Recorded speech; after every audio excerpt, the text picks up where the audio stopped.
Marcus Chun's blood turned to ice when the CEO whispered those words, recognizing him from that frozen Boston night 12 years ago. What she did next would either resurrect the man he'd buried or finish destroying what little he'd rebuilt. Before we continue, don't forget to subscribe to the channel, like the video, and comment where in the world you're watching from. Let's go. The fluorescent lights of Sterling Technologies hummed their eternal, monotonous song as Marcus Chun pushed his cleaning cart down the polished marble corridor of the 42nd floor. It was 9:47 p.m. on a Tuesday, and the executive wing was finally empty, which was exactly how he preferred it. Empty meant invisible. Invisible meant safe. He had perfected the art of being overlooked, moving through spaces like a ghost, present but unseen. The executives who rushed past him during the day never made eye contact. Their gazes slid over his navy blue uniform and moved on to more important things, to deals worth millions, to meetings that shaped markets, to lives that mattered. His life didn't matter. Not anymore. Not in any way that counted. He paused outside the corner office, the one with floor-to-ceiling windows that overlooked the glittering cityscape. The nameplate beside the door read Victoria Sterling, Chief Executive Officer, in elegant gold lettering. He'd cleaned this office 5 nights a week for the past 8 months,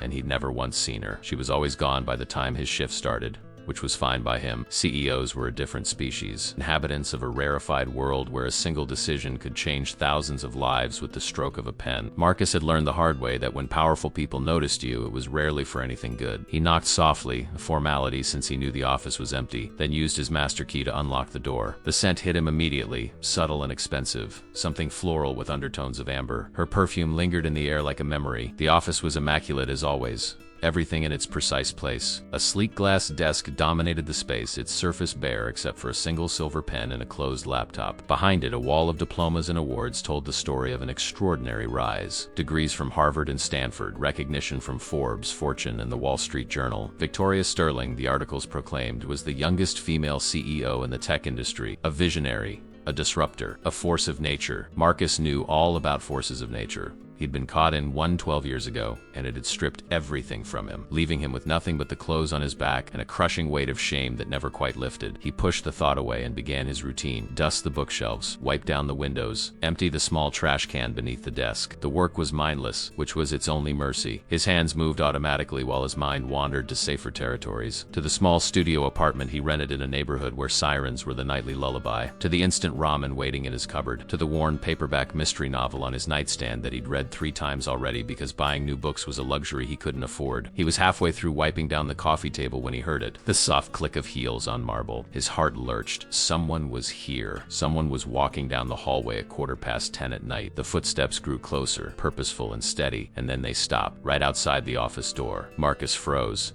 his cleaning cloth suspended in midair, his pulse suddenly thundering in his ears. The door opened. She stood in the doorway, and for a moment, Marcus forgot how to breathe. Victoria Sterling was not what he expected.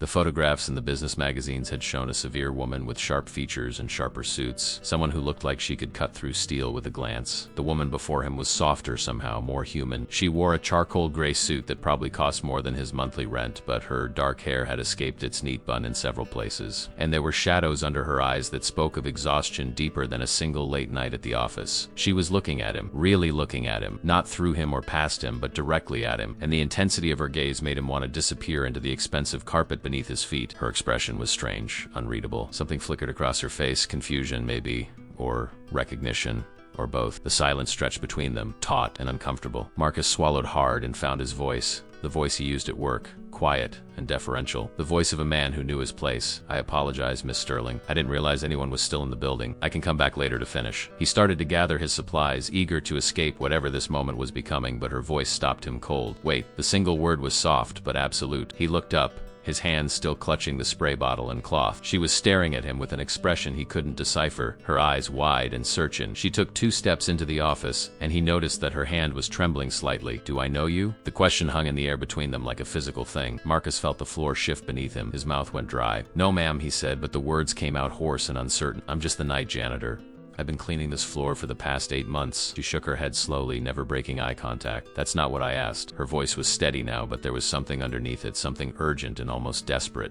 "I asked if I know you. Have we met before?" Every instinct Marcus had developed over the past 12 years screamed at him to lie, to deflect, to remain invisible. She couldn't possibly remember. It had been so long ago, and he had been a different person then. She had been a different person then. The odds of this moment were astronomical, a cosmic joke of such precise cruelty that it took his breath away. "No," he said again, more firmly this time. "We've never met." But even as he said it, he saw the certainty growing in her eyes. She remembered. Somehow, impossibly, she remembered. "Boston," she whispered, and the word was like a key turning in a lock that had been sealed for over a decade. Winter, the common, late at night. The spray bottle slipped from Marcus's grip and hit the carpet with a muted thud. The sound seemed to echo in the vast office, or maybe that was just his heartbeat pounding in his ears. He couldn't speak, couldn't move, couldn't do anything but stand there as the carefully constructed walls of his new life began to crack and crumble. "You were sitting on a bench," she continued, her voice gaining strength as the memory solidified. "It was snowing. You looked frozen. Your coat was too thin. You were holding a sign." He closed his eyes. He didn't want to remember that night. He'd spent 12 years trying to forget it, burying it under layers of new identity and forced amnesia. But her words dragged it back into the light, vivid and terrible and inescapable. It had been the worst night of his life, Kay. Not the coldest, though it had been cold enough. Not the hungriest, though he hadn't eaten in 2 days. It had been the night when he'd finally, truly understood that his old life was gone forever. That the brilliant future he'd once taken for granted had been swallowed by a single catastrophic mistake. He'd been 34 years old, sitting on a frozen bench in Boston Common with a piece of cardboard that said, "Homeless and hungry, please help," written in his deteriorating handwriting. The words had felt like a confession of every failure, every wrong turn, every moment of arrogance that had led him to that bench. The snow had fallen steadily, blanketing the world in white silence, and he'd welcomed it. If the snow buried him, at least he wouldn't have to wake up tomorrow and face another day of this grinding, hopeless existence. She had appeared out of the snow like a ghost. A young woman, couldn't have been more than 22 or 23, wearing a coat that was almost as threadbare as his. Her face had been pinched with cold, her dark hair dusted with snowflakes. She'd stopped in front of his bench and their eyes had met. He'd expected pity or disgust or the careful blank expression most people used when they pretended not to see him. Instead, he'd seen something else. Understanding, recognition, not of who he was, but of where he was. She'd reached into her pocket and pulled out a crumpled $5 bill. It might have been all the money she had. She'd held it out to him, and when he'd hesitated, ashamed to take money from someone who looked like she needed it as much as he did, she'd pressed it into his palm. Her hand had been freezing. "You matter," she'd said quietly. "Don't forget that. Whatever happened, whatever brought you here, you still matter." Then she'd walked away into the snow, and he'd sat there with that $5 bill in his hand, feeling something he hadn't felt in months. Not hope, exactly. Something smaller and more fragile than that. The possibility of hope, the memory of his own humanity. He'd used that $5 to buy a cup of coffee and a sandwich at an all-night diner. He'd sat in the warm booth until dawn, and when the sun rose, he'd made a decision. He would survive. He would claw his way back from the edge, not to the life he'd lost, but to some kind of life. It wouldn't be easy, it wouldn't be quick, but he would do it, and he had. It had taken him 6 years to get off the streets, to find steady work, to rent that studio apartment, to build a small, quiet, invisible life. He'd done it, but he'd never forgotten that night.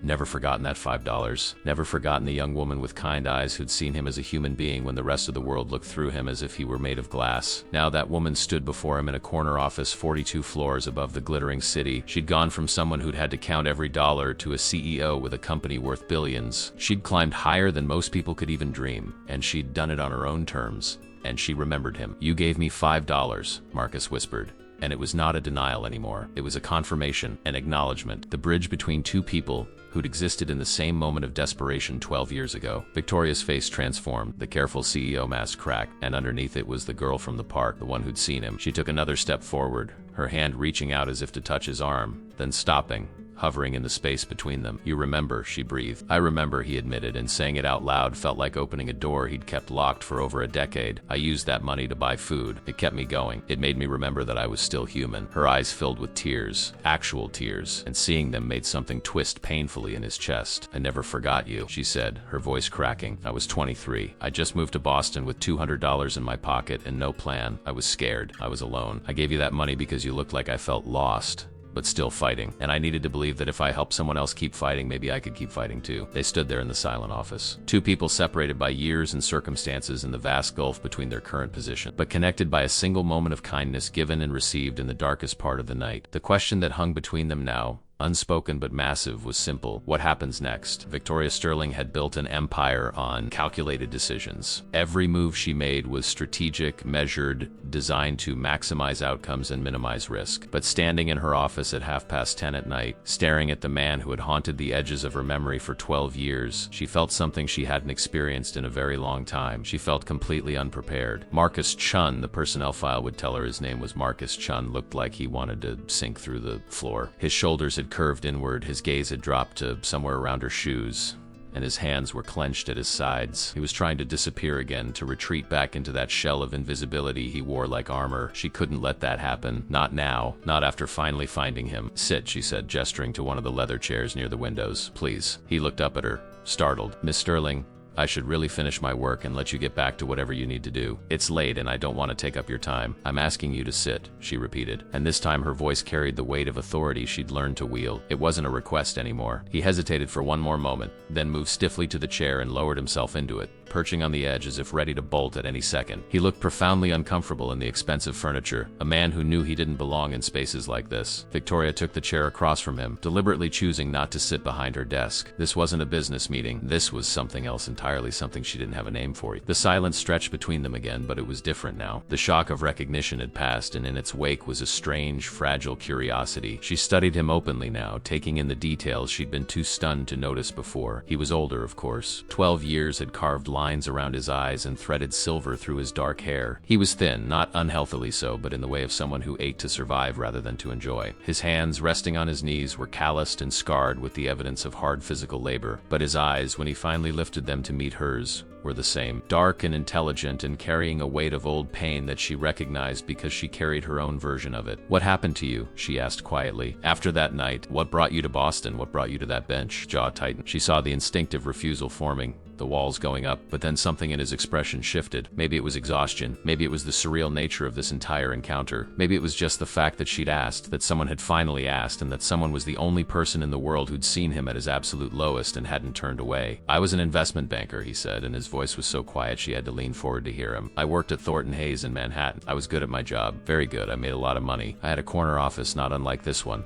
I had a future that looked golden." The past tense hung heavy in the air. "What happened?" Victoria asked. He was silent for a long moment, staring at his hands. When he spoke again, his voice was flat, drained of emotion. "I got greedy. There was a deal, a complicated merger. I had inside information. Not illegal, technically, but definitely unethical. I made some trades. Made a lot of money very quickly, and I thought I was clever enough to hide it." He looked up at her then, and the shame in his eyes was a living thing. "I wasn't. They caught me. I was fired immediately. The SEC launched an investigation. I had to pay back everything I'd made, plus fines. My reputation was destroyed. No one in finance would touch me. My girlfriend left. My friends vanished. Within 6 months, I'd lost everything. The apartment, the car, the life. I ended up on the streets because I was too proud to go home to my family and admit what I'd done." Victoria felt something twist in her chest. She'd built her career on ruthless competence, on never showing weakness, on winning at all costs, but she'd also built it honestly. She'd made her share of hard decisions that had cost people their jobs or their investments, but she'd never crossed the line into the territory where Marcus had stumbled. It would have been easy to judge him. Part of her wanted to, but she'd seen him on that bench 12 years ago, broken and frozen and utterly alone, and she'd seen something that transcended his mistake. She'd seen his humanity, and that $5, that small gesture, had mattered to her as much as it had mattered to him. It had reminded her that even when you had nothing, you could still give something. That kindness didn't require wealth or power. It just required seeing another person and choosing to act. "How did you get from Boston to here?" she asked. He let out a long breath. "After that night, after you gave me that money, something changed. I stopped waiting to die. I started trying to survive. I found a shelter.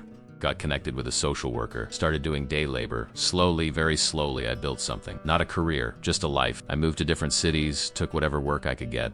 Eventually, I ended up here. I've been working as a janitor for different companies for the past 6 years. It's steady, it's honest, it's enough." The word enough hung in the air like a white flag. A man who'd once commanded millions was now content with enough. Victoria understood that kind of fall. She'd come close to it herself more times than she cared to remember. "What about you?" Marcus asked suddenly, and the question caught her off guard. "That night, you looked like you were barely surviving yourself. How did you get from there to here?" She smiled, but it was a sad, complicated expression. "The same way you did. One step at a time, one decision at a time. I moved to Boston with big dreams and no money. I was going to conquer the tech world. I was brilliant and ambitious and completely naive about how hard it would actually be." She paused, the memories flooding back. "I spent my first year in Boston working 3 jobs. I waitressed at a diner, I cleaned houses, and I coded freelance websites at night. I lived in a apartment the size of a closet with 2 roommates who hated each other. I ate ramen for every meal. That night when I gave you that $5, I'd just gotten my paycheck from the diner. It was $87 for a week's work. That $5 was nearly 6% of everything I had." "Why did you give it to me?" Marcus asked, and there was genuine wonder in his voice. You needed it as much as I did. Victoria thought about it, trying to put into words something she'd never fully articulated even to herself. Because I needed to believe that the world wasn't just a cold, brutal place where everyone fought alone. I needed to believe that small acts of kindness mattered, that we could help each other. And maybe, she admitted, I needed to believe that if I ever ended up where you were, someone might help me too. They sat in silence for a moment.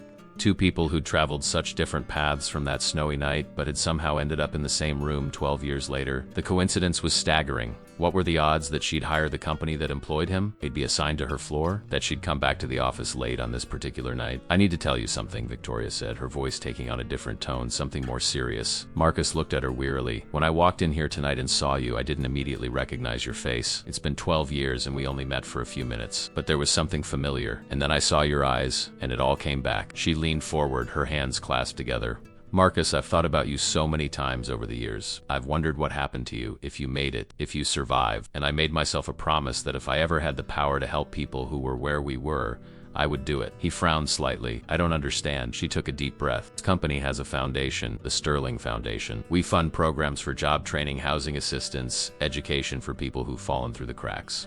People like we were. And I want to expand it. I want to create something bigger, something that actually changes lives instead of just putting small bandages on huge wounds. Marcus shifted uncomfortably. That's admirable, Miss Sterling, but I'm not sure what this has to do with me. Everything, she said simply. It has everything to do with you. You're living proof that people can come back from the edge. That one moment of kindness can be the difference between giving up and keeping going. I want you to help me build this program. He stared at her as if she'd started speaking a foreign language. His mouth opened, then closed. Finally, he managed to speak. Miss Sterling, I appreciate what you're trying to do, but I'm a janitor. I have a high school diploma and a criminal record. I'm not qualified to help you with anything. You're exactly qualified, she countered. You've lived it. You know what people need when they're at rock bottom because you've been there. All the Harvard MBAs in the world can't give me that perspective. No, Marcus said, standing up abruptly. The word was firm, almost harsh. I can't. I appreciate the offer, but I can't. He was backing toward the door now, his face pale. Why not? Victoria demanded, standing as well. Because I don't deserve it, he said, and the raw pain in his voice stopped her cold. I don't deserve to be rewarded for my failures. I made a choice 12 years ago, a selfish, greedy choice, and I destroyed my life. I've spent every day since then trying to earn the right to just exist quietly. I can't stand up in front of people and pretend I'm some kind of inspirational story. I'm not. I'm just a man who got what he deserved and is trying to live with it. The anguish in his words was profound. Victoria recognized it because she'd felt echoes of it herself on the darkest nights, when the pressure of running a company and being responsible for thousands of employees kept her awake, when every decision felt like it carried the weight of the world. You're wrong, she said quietly, about what you deserve. People make mistakes, Marcus. Terrible mistakes. But that doesn't mean they stop deserving a chance at redemption, at something more than just existing. He shook his head. You don't understand. Yes, I do, she said, her voice sharp now. You think you're the only person in this building who's made mistakes, who's done things they regret. I've made decisions that cost people their jobs, their savings. I've been ruthless when I needed to be. I've sacrificed relationships and health and everything else on the altar of success. We've all got blood on our hands in one way or another. The difference is some of us keep moving forward and some of us decide we don't deserve to. He was staring at her now, really staring, seeing perhaps for the first time that the CEO in the expensive suit was also just a person carrying her own weight of guilt and doubt. Think about it, Victoria said, her tone softening. Just think about it. You don't have to decide tonight. But Marcus, that $5 you think meant nothing? It saved my life too. It reminded me that I wasn't alone in my struggle, that someone else out there understood. You gave me that gift without even knowing it. Let me return it. He stood frozen in the doorway, torn between the instinct to run and something else. Something that might have been the faintest glimmer of possibility. Finally, he nodded once, a tiny gesture that could have meant anything or nothing. I should go, he said hoarsely. Finish my shift. She didn't try to stop him this time. She just watched as he walked out of her office. His shoulders still curved with the weight of old shame, but something had shifted. The door between their past and present had been opened, and Victoria Sterling was not a woman who let opportunities slip away. She would give him time, but she wouldn't give up. Not on this. Not on him. Marcus didn't sleep that night. He lay in his narrow bed in his studio apartment, staring at the water-stained ceiling, his mind replaying the conversation on an endless loop. Of all the offices and all the cities and all the world, he'd ended up cleaning hers. The universe, it seemed, had a twisted sense of humor. Or maybe it was something else. Maybe it was fate, though Marcus had stopped believing in fate around the same time he'd stopped believing in his own worth. He rolled onto his side and looked at the small framed photograph on his nightstand. It was the only personal item he'd kept from his old life, a picture of his parents standing in front of their modest home in Sacramento. His father, a high school math teacher, his mother, A nurse. Good people who'd worked hard and sacrificed everything to send their brilliant son to college, to business school, to what they thought would be a better life. He hadn't spoken to them in 11 years. The shame had been too enormous, the disappointment he'd caused too crushing. He'd sent them a letter once 3 years ago telling them he was alive and asking them not to look for him. He didn't know if they'd received it, didn't know if they'd tried to find him anyway. He told himself it was better this way, that they were better off thinking he'd simply vanished than knowing the truth of what he'd become. But on nights like this, the loneliness was a physical ache in his chest, a hollow space that nothing could fill. The alarm on his cheap phone buzzed at 6 in the morning. He dragged himself out of bed, showered in the cramped bathroom where the water never quite got hot enough, and dressed in his civilian clothes. His janitor's uniform stayed at work. He'd learned early on that wearing it outside the building invited the wrong kind of attention. The pitying looks and careful distance that reminded him exactly where he stood in the world's hierarchy. The bus ride to work took 40 minutes through streets that grew progressively cleaner and wealthier. Marcus watched the city transform outside the smudged window, from his neighborhood of barred windows and discount stores to the gleaming towers of the financial district where Sterling Technologies held court. It was like traveling between two different planets, and he was the asteroid caught between them, belonging to neither. When he arrived at the building, he checked in with the day shift security guard, a friendly guy named Deshaun, who always had a smile and a comment about the weather. "Morning, Marcus. Did you hear we're supposed to get rain this weekend? Could use it. Been too dry." Marcus managed a response, something non-committal about hoping it wouldn't flood the basement storage. Deshaun laughed and waved him through. Normal interactions, normal day, except nothing felt normal anymore. He made his way to the custodial office in the basement, a cramped space filled with industrial cleaning supplies and the locker where he kept his uniform. His supervisor, Rita, a no-nonsense woman in her 50s who'd been in the janitorial business for 30 years, looked up from her clipboard as he entered. "Chun," she said, her voice sharp, "I need to see you in my office." His stomach dropped. She knew. Somehow she knew about last night, about his conversation with the CEO, and he was about to be fired for overstepping boundaries, for not keeping his place. He followed her into the tiny glass-walled cubicle that served as her office, his heart hammering against his ribs. Rita closed the door and turned to face him, her expression unreadable. "I got a call this morning from HR," she said without preamble. "From someone pretty high up." Marcus's mouth went dry. He waited for the axe to fall. "They want to transfer you," Rita continued. "Effective immediately. Day shift instead of nights. You'll be working maintenance and facilities support for the executive floors. It's a promotion. Better pay, better hours." She crossed her arms and studied him with sharp eyes. "You want to tell me what you did to catch the attention of people 40 floors above my pay grade?" He couldn't speak, couldn't process what he was hearing. A promotion? Day shift? Made no sense. Unless Victoria had done this. Unless she was trying to force his hand to bring him into her world whether he wanted it or not. Marcus found his voice. "I didn't ask for a transfer. I'm fine where I am." Rita raised an eyebrow. "You're fine working nights in an empty building for minimum wage?" "Kid, I don't know what kind of false modesty this is, but when opportunities like this show up, you take them. You don't question them.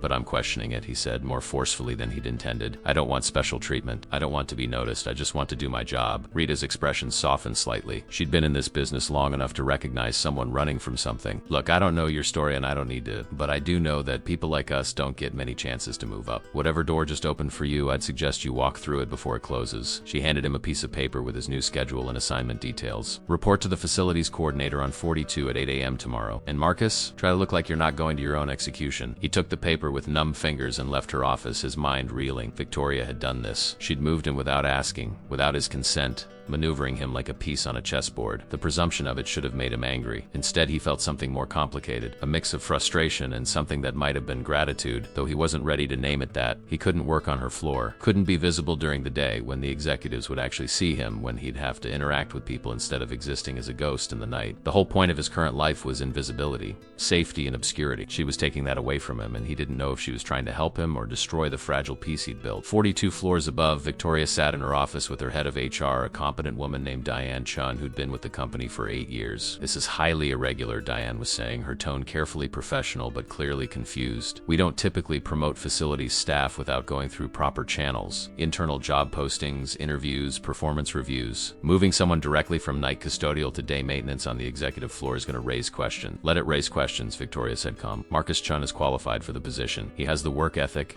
and the character we need." Diane hesitated. "I pulled his file. He's been a solid employee, never missed a shift. No complaints. But there's nothing in his background that explains this kind of rapid advancement. Some people might see it as favoritism. Then they'd be right," Victoria said, meeting Diane's eyes directly. "It is favoritism. I'm favoring someone who deserves a chance. Is there a problem with that?" Diane was quiet for a moment, clearly weighing her response. "As your HR director, I have to advise you that this could be seen as improper. If there's any personal relationship between you and this employee, it could create liability issues for the company." "There's no relationship," Victoria said, and it was technically true. They'd had one conversation 12 years ago and one one last night. That didn't constitute a relationship by any legal or professional definition, but I do know him to be a person of integrity, and I want people of integrity working closely with my team. If anyone has concerns, they can bring them to me directly. Diane nodded slowly. All right, I'll process the transfer, but Victoria, be careful. You've built this company on transparency and fairness. Even the appearance of impropriety can damage that. I know, Victoria said quietly, and I appreciate your counsel. After Diane left, Victoria stood at her window looking down at the city below. She knew she was taking a risk. She knew Marcus would likely be angry at her for forcing his hand, but she'd meant what she said last night.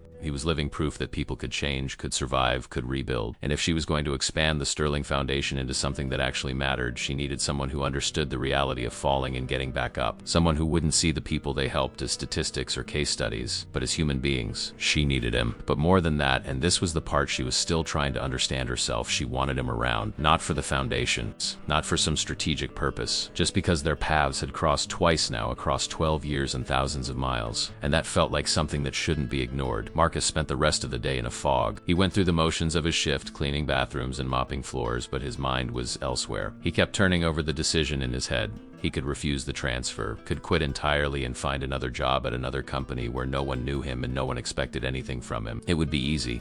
It would be safe, but something stopped him. Maybe it was curiosity. Maybe it was the smallest spark of something he'd thought was dead, the part of him that had once been ambitious and capable and unafraid. Or maybe it was just Victoria's voice echoing in his mind. You don't deserve to be rewarded for your failures. He'd said that, believed it with every fiber of his being, but she'd looked at him like he was wrong, like he was more than the sum of his worst mistakes. No one had looked at him that way in 12 years. When his shift ended, he didn't leave immediately. Instead, he found himself taking the elevator up to the 42nd floor. The executive wing was quiet now, most people having left for the day. He walked slowly down the corridor to Victoria's office, his heart pounding. The door was open. She was sitting at her desk, her attention focused on her laptop, her face illuminated by the blue glow of the screen. She looked tired but determined, and he realized she probably looked like this every night, working long after everyone else had gone home. She glanced up and saw him standing in the doorway. For a moment, neither of them spoke. Then she closed her laptop and stood up. You transferred me, Marcus said. It wasn't a question. I did, she confirmed, no apology in her voice. You didn't ask me. No, she said.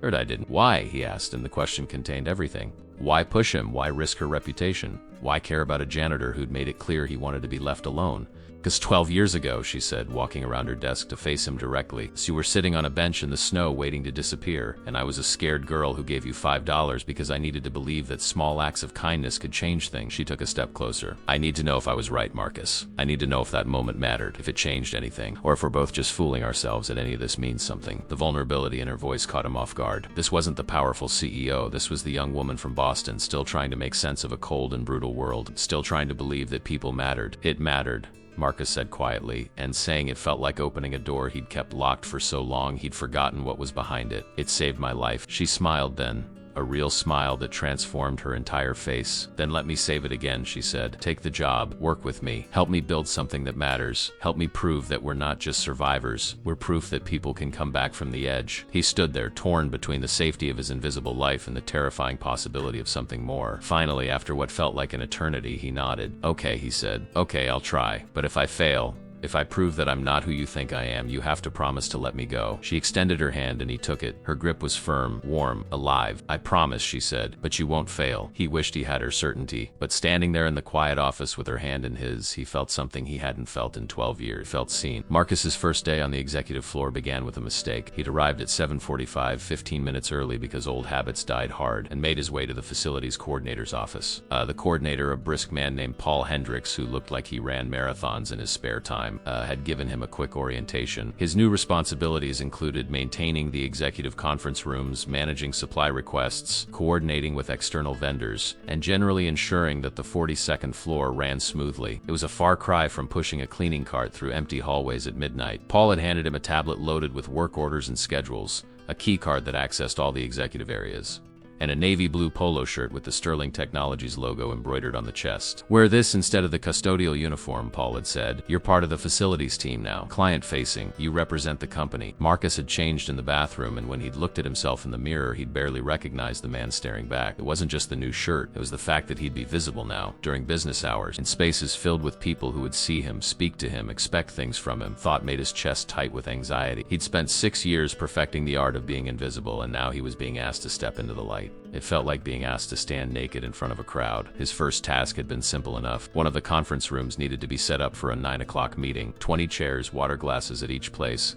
working AV equipment. He'd arrived at the conference room at 8:15 to find it already occupied. A woman in an expensive burgundy suit was standing at the head of the table, papers spread out before her, talking rapidly on her phone. She hadn't looked up when he'd entered. Marcus had hesitated in the doorway, uncertain. He'd cleared his throat softly. The woman had glanced at him with the brief, dismissive look people reserve for service staff, held up one finger in a wait gesture, and continued her conversation. He'd stood there awkwardly for a full 2 minutes while she'd discussed quarterly projections and market penetration strategies in a clipped, authoritative voice. Finally, she'd ended the call and looked at him properly. Yes? Her tone made it clear his presence was an interruption. I'm sorry to disturb you, Marcus had said, falling back on the deferential tone he'd perfected over years of night shifts. I need to set up this room for a meeting at 9. I have a meeting here at 8:30, she'd said, her eyebrows rising. So you'll need to come back later.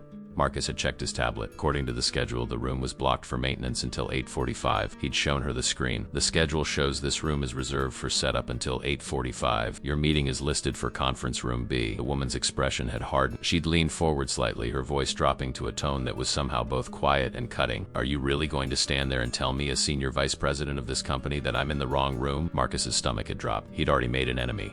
And it wasn't even 9 o'clock on his first day. He'd opened his mouth to apologize, to back down, to make himself invisible again. But then he'd remembered Victoria's words. People of integrity. He'd looked at the woman, really looked at her, and seen not a senior vice president, but a person who was used to getting her way by intimidating people she considered beneath her. And something in him, something he'd thought was dead, had stirred. With respect, he'd said quietly, his voice steady, I'm telling you what the schedule says. If there's been a double booking, I can help you get conference room B set up immediately. But I have 20 people arriving here in 45 minutes and I need to do my job. For a moment, he'd thought she was going to explode. Her face had flushed and her hand had tightened on her phone. But then a voice had come from the doorway. Is there a problem here? Victoria had stood there, her expression neutral but her eyes sharp and assessing. She'd been wearing a charcoal gray suit and her hair had been pulled back in a sleek ponytail. She'd looked every inch the CEO. The senior vice president's demeanor had changed instantly.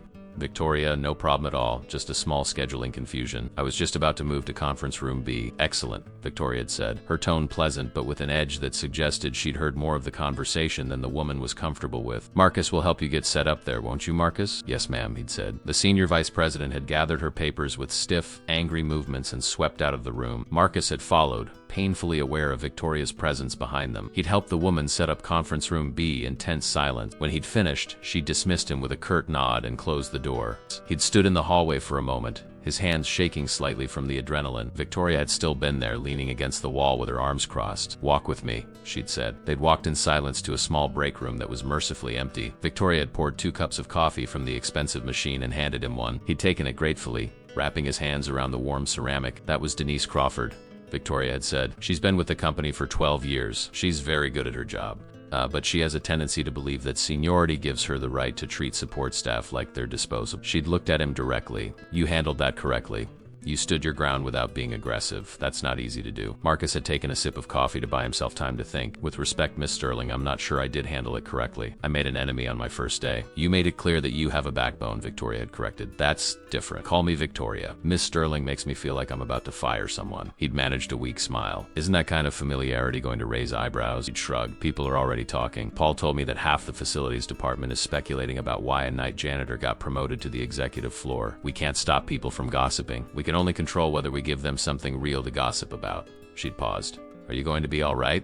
Honestly, Marcus had said, because something about her direct gaze made lying feel impossible. I don't know. This is harder than I expected. Being visible, being around people. I've gotten used to being alone. I know, Victoria had said softly. After I gave you that money in Boston, I went back to my apartment and cried for an hour. Not because I'd given away money I needed, but because seeing you on that bench forced me to confront how close I was to ending up there myself. It terrified me.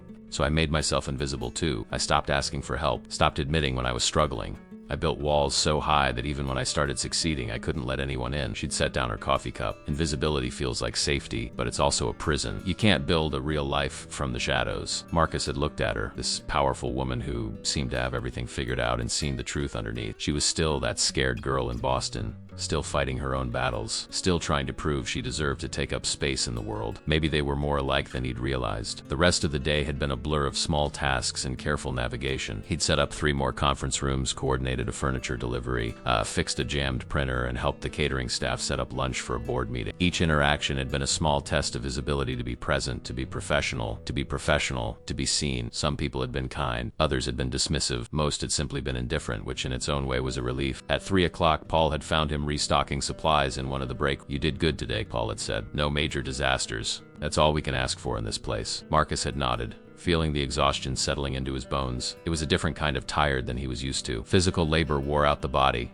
but this constant vigilance, this performance of normalcy, wore out the soul. At 5:30, as he was preparing to leave for the day, Victoria had appeared at his workstation. She'd changed into more casual clothes, dark jeans and a soft gray sweater, and she'd looked younger, more approachable. "Do you have dinner plans?" she'd asked. Marcus had blinked in surprise. "No." "Good, come with me." Before he could protest, she'd turned and headed toward the elevators. He'd followed, too surprised to refuse. They'd ridden down in silence, Victoria nodding occasionally to employees who greeted her but not engaging in conversation. In the lobby, she'd bypassed the main entrance and led him to a side exit that opened into a narrow alley. Her car, a sleek black sedan that probably cost more than he'd made in the past 5 years combined, had been waiting. Her driver, an older man with kind eyes, had opened the door for them. "Where are we going?" Marcus had asked as they'd pulled into traffic. "To get food," Victoria had said, "and to talk. You survived your first day, but you look like you're about to jump out of your skin. We need to debrief." "This feels like a bad idea," Marcus had said, watching the city slide past outside the tinted windows. "This feels like exactly the kind of thing that will make people talk." "People are already talking," Victoria had repeated. "And I don't particularly care." She'd looked at him. "Do you?" Thought about it. The old Marcus would have cared desperately about appearances, about maintaining the proper boundaries, about what people thought. The new Marcus, the one who'd spent years being invisible, had learned that most people's opinions were just noise. Maybe Victoria was right. Maybe it was time to stop living in fear of what other people might say or think. The car had pulled up in front of a small, unassuming restaurant in a neighborhood Marcus recognized. It was far from the gleaming towers of the financial district, the kind of place where working people ate good, simple food without pretension. Victoria had led him inside, and the owner, a woman with gray hair and a warm smile, had greeted her by name. "Your usual table, Victoria?"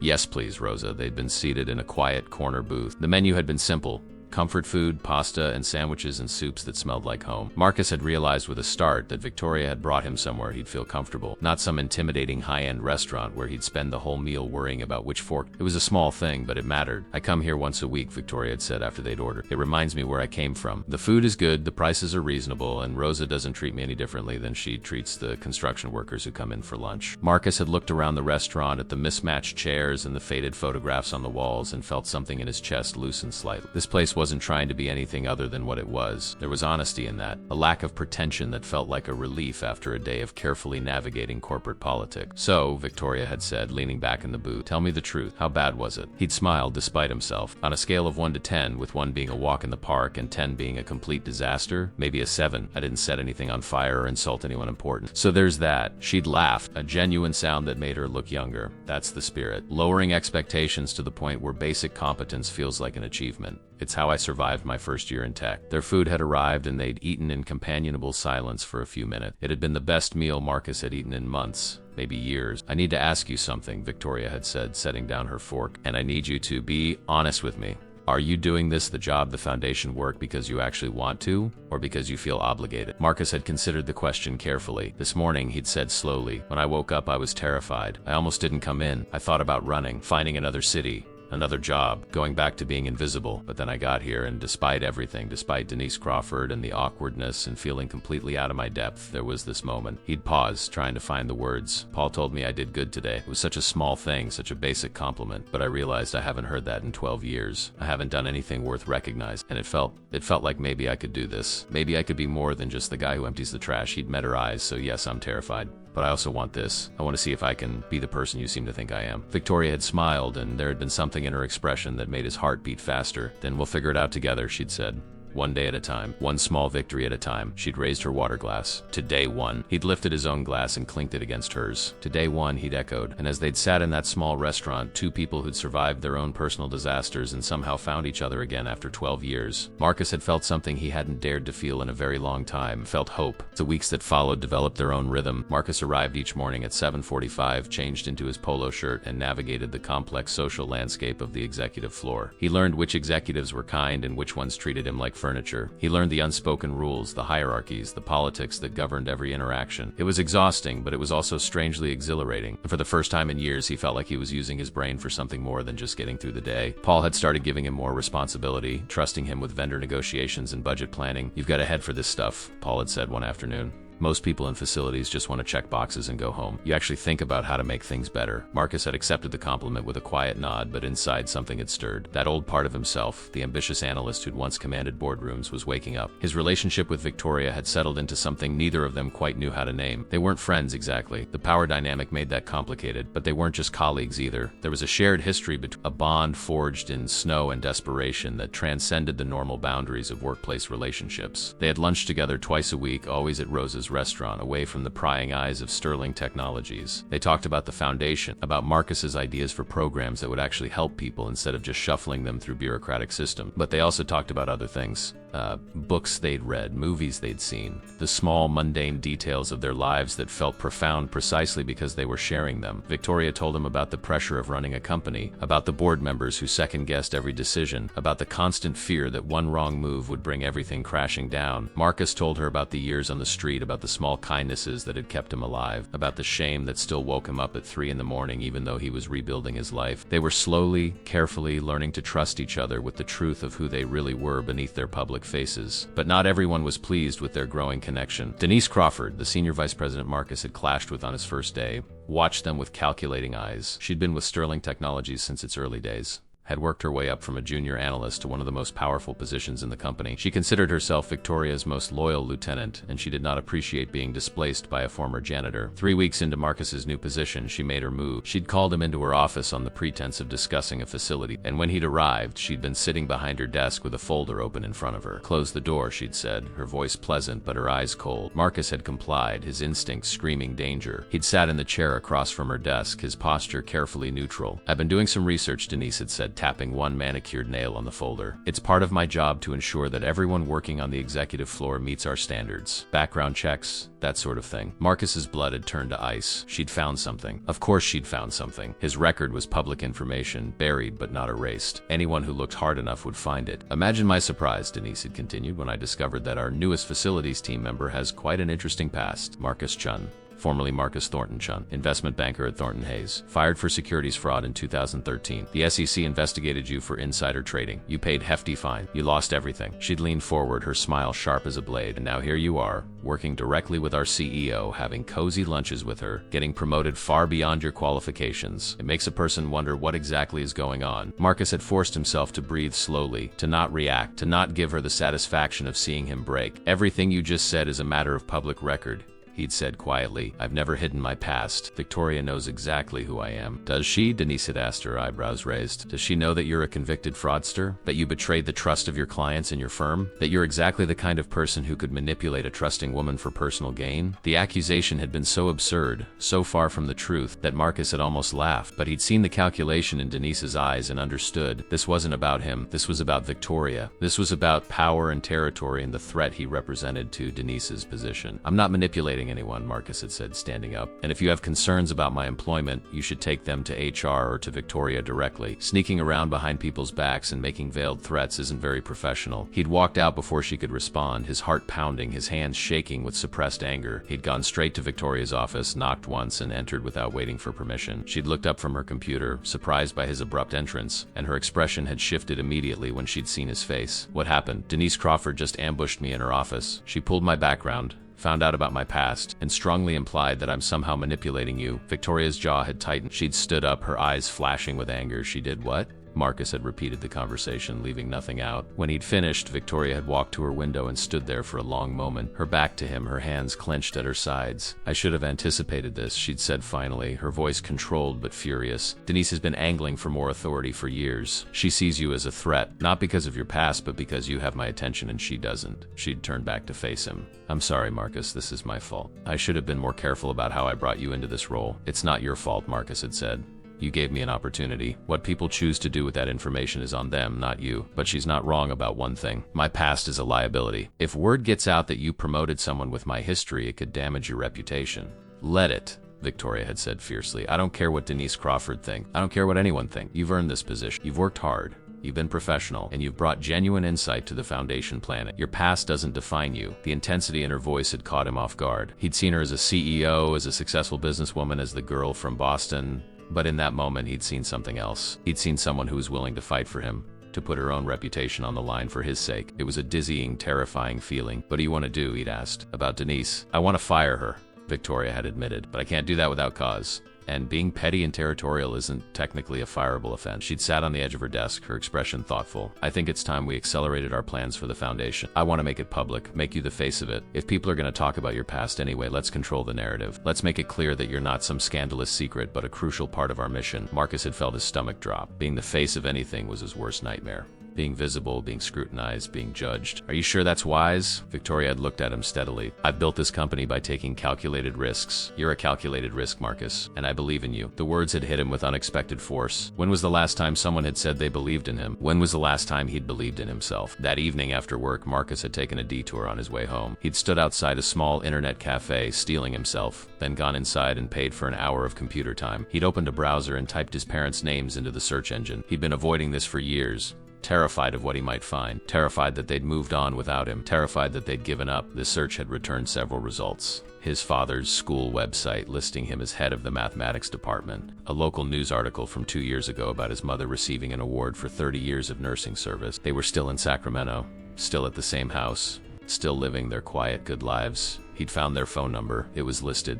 They'd never hidden. They'd made themselves easy to find if he ever wanted to come home. His finger had hovered over the numbers on his phone for a full 5 minutes. What would he say? How could he possibly explain 12 years of silence? How could he admit what he'd done and who he'd become? In the end, he couldn't do it. He'd closed the browser and left the cafe, the weight of his cowardice sitting heavy in his chest. But he'd kept their phone number saved in his phone, a small act of possibility. Maybe someday he'd be brave enough to call. Maybe someday he'd be someone they could be proud of again. The next day, Victoria had called an all-staff meeting. The entire company, over 400 employees, had crowded into the main auditorium. Marcus had stood at the back, trying to be invisible out of habit, but Victoria had spotted him and gestured for him to come to the front. He'd made his way through the crowd, feeling hundreds of eyes on him, and taken his place beside the stage. Victoria had stepped up to the microphone, commanding and confident. Today she'd begun. "I'm announcing a major expansion of the Sterling Foundation. We're committing $50 million over the next 5 years to programs that help people who've fallen through the economic cracks. Job training, housing assistance, mental health services, educational opportunities. Real help, not just Band-Aids." The room had erupted in applause. Victoria had waited for it to die down, then continued. "But money isn't enough. What makes this different, what makes this matter, is that we're going to be led by someone who's lived it. Someone who understands what it means to lose everything and fight your way back." She'd gestured to Marcus. "This is Marcus Chun. Some of you know him as part of our facilities team. What you might not know is that Marcus has an extraordinary story. 12 years ago, he was an investment banker who made a terrible mistake. He lost his career, his reputation, everything he'd built. He spent years homeless, learning what it means to survive at the absolute bottom." Marcus had felt the blood drain from his face. She was doing it. She was putting his story out there for everyone to hear. He wanted to run, to disappear, but her voice held him in place. And then, slowly, painfully, he rebuilt his life. Victoria had continued. He took whatever work he could get. He stayed honest, kept going when most people would have given up. And now he's here, and he's going to help us build something that actually changes lives. She'd looked directly at him, and the faith in her eyes had been absolute. Marcus is proof that people deserve second chances, that past mistakes don't define future worth, and that's the principle this foundation will be built on. The applause had been deafening. Marcus had stood there exposed and vulnerable, waiting for judgment. But as he'd looked out at the sea of faces, he hadn't seen contempt. He'd seen curiosity, interest, and in some faces, understanding. People who'd had their own struggles, their own failures, their own moments of rock bottom. Victoria had descended from the stage and stood beside him, and the message had been clear. She was standing with him, publicly and unequivocally. After the meeting, Marcus had been approached by dozens of people. Some had shared their own stories of hardship. Others had simply shaken his hand and told him they were glad he was here. It was overwhelming, but it was also oddly healing. He'd spent 12 years hiding in shame, and Victoria had dragged him into the light. And the light, terrifying as it was also where healing happened. That night, lying in his small apartment, Marcus had pulled out his phone and looked at his parents' number. He'd taken a deep breath and started typing a text message. "Mom and Dad, this is Marcus. I know it's been a long time. I know I owe you an explanation and an apology. I'm not ready to call yet, but I wanted you to know I'm alive and I'm okay. I'm in the city. I'm working. I'm trying to become someone you could be proud of again. I love you." I'm sorry. He'd stared at the message for 10 minutes, his thumb hovering over the send button. Then, before he could talk himself out of it, he'd pressed send. The message had gone through, delivered, and now all he could do was wait and hope that 12 years of silence hadn't destroyed the possibility of forgiveness. The response came 3 days later. Marcus had been in the middle of reviewing vendor contracts when his phone had buzzed. He'd glanced at the screen and his heart had stopped. It was his mother's number, not a text, a call. His hand had trembled as he'd answered. "Hello, Marcus." The voice on the other end had broken on his name, thick with tears and 12 years of grief. "Oh my God, Marcus, is it really you?" "Mom," he'd whispered, and suddenly he was crying too, standing in the empty conference room with tears streaming down his face. "I'm sorry. I'm so sorry." "Don't you dare apologize," she'd said fiercely. "Don't you dare. We thought you were dead. We searched for you. We hired investigators. We never stopped looking." The guilt had crashed over him like a wave. "I couldn't face you. I couldn't let you see what I'd become. You're our son," she'd said, her voice cracking. "Nothing you could do would make us stop loving you. Nothing. Your father is here. He wants to talk to you." There had been a rustling sound and then his father's voice, gruff and emotional. "Marcus.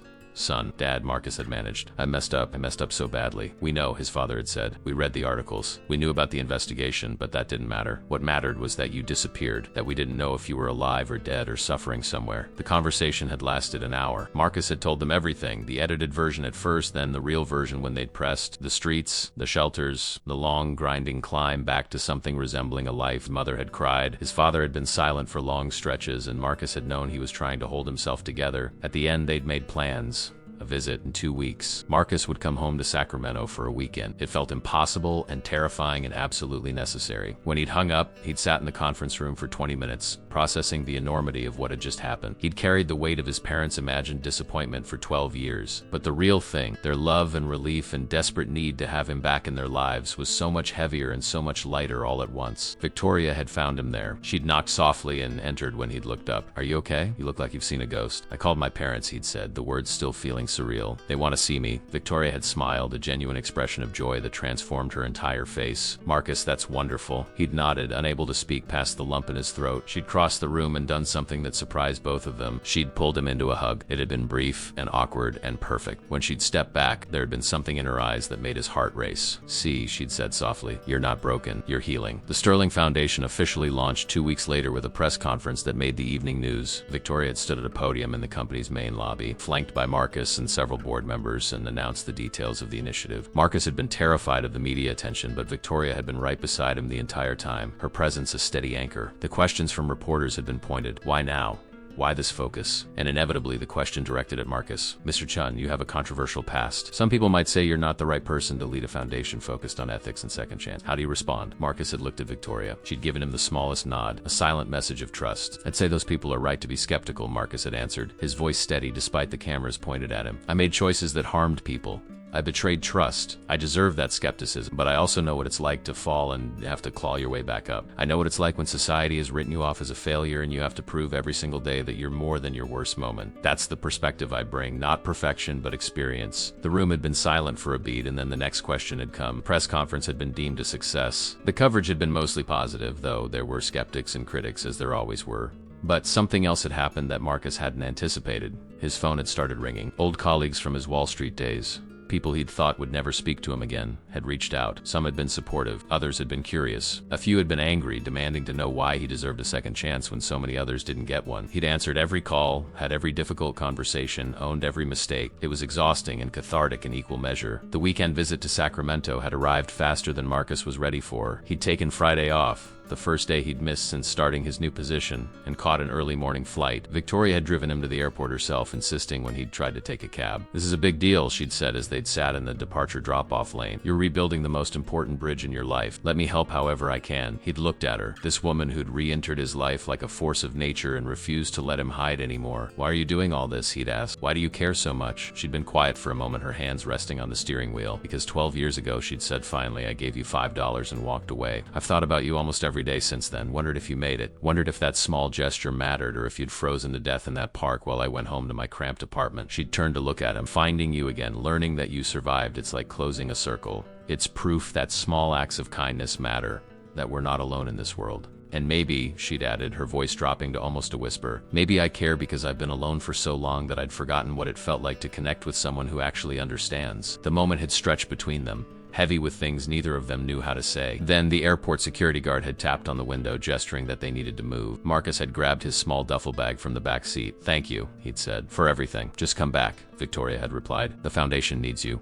I need you to come back. The words had stayed with him through the flight, through the rental car drive to his parents' house, through the moment when he'd stood on the front porch of his childhood home with his finger hovering over the doorbell. The door had opened before he could ring. His mother had been standing there, older but unmistakably her, with tears already streaming down her face. Marcus, she'd breathed, and then she'd pulled him into her arms with a strength that belied her small frame. He'd broken down completely. 12 years of held grief pouring out in gut-wrenching sobs while his mother had held him and whispered that it was okay, that he was home, that everything would be okay. His father had appeared in the doorway, and Marcus had seen his own pain reflected in the older man's eyes. His father had never been demonstrative, had always been reserved with affection, but he'd wrapped his arms around both Marcus and his mother and held them while they'd all cried together on the front porch. The weekend had been a blur of difficult conversations and healing moments. They'd sat at the kitchen table where Marcus had done his homework as a child, and he'd told them everything, the full story, holding nothing back. His parents had listened without judgment, asking questions only to understand, never to condemn. I was so arrogant, Marcus had said at one point.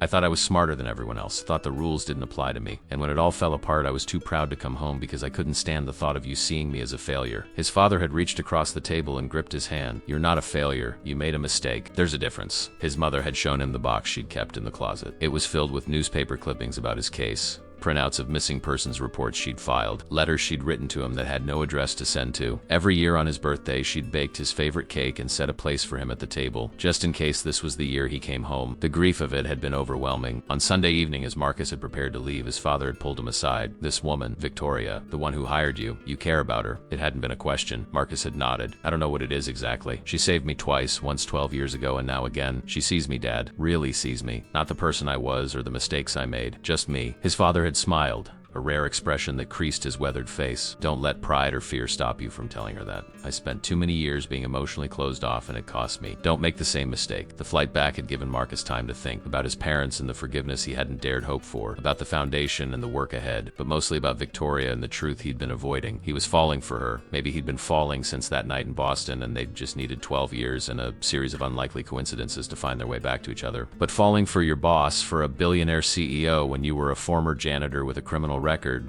was complicated at best and disastrous at worst. He'd landed late Sunday night and gone straight home, exhausted but lighter somehow. The weight he'd carried for 12 years hadn't disappeared, but it had shifted. He'd faced his parents. He'd told his truth. He'd been forgiven. Monday morning, he'd arrived at work to find Victoria waiting at his desk. She'd looked anxious, almost nervous, which was unusual for her. How did it go, she'd asked. It went better than I had any right to hope for, he'd admitted. They forgave me. They want me back in their lives. Thank God, Victoria had said, and the relief in her voice had been palpable. She'd handed him a folder. These are the first applications for the foundation. People who need help. People like we were. I thought maybe we could review them together. Over dinner tonight? Marcus had looked at her. Really looked at her, and seen something in her eyes that mirrored what he was feeling. This was more than professional interest. This was personal. Victoria, he'd said carefully, are we really going to pretend this is just about work? She'd been silent for a long moment, her composed CEO mask slipping to reveal something vulnerable underneath. No, she'd said finally, I don't think we are. The admission hung in the air between them, a bridge crossed that couldn't be uncrossed. But before either of them could say anything more, Paul had appeared with an urgent facilities emergency, and the moment had passed, but it hadn't disappeared. It was still there, humming between them like an electrical current, waiting for the next opportunity to spark into something neither of them could control. That evening, after the emergency had been handled and the office had emptied, Marcus had found Victoria still at her desk. She'd looked up when he'd appeared in her doorway, and without a word, he'd walked in and closed the door behind him. We need to talk, he'd said. About us. She'd stood up, coming around the desk to face him. I know. And they had. Standing in her office with the city lights glittering beyond the windows, they'd finally acknowledged what had been building between them since the moment she'd walked into her office and recognized him. It was complicated. It was risky. It was everything they shouldn't want. But it was also real, and neither of them was willing to pretend otherwise anymore.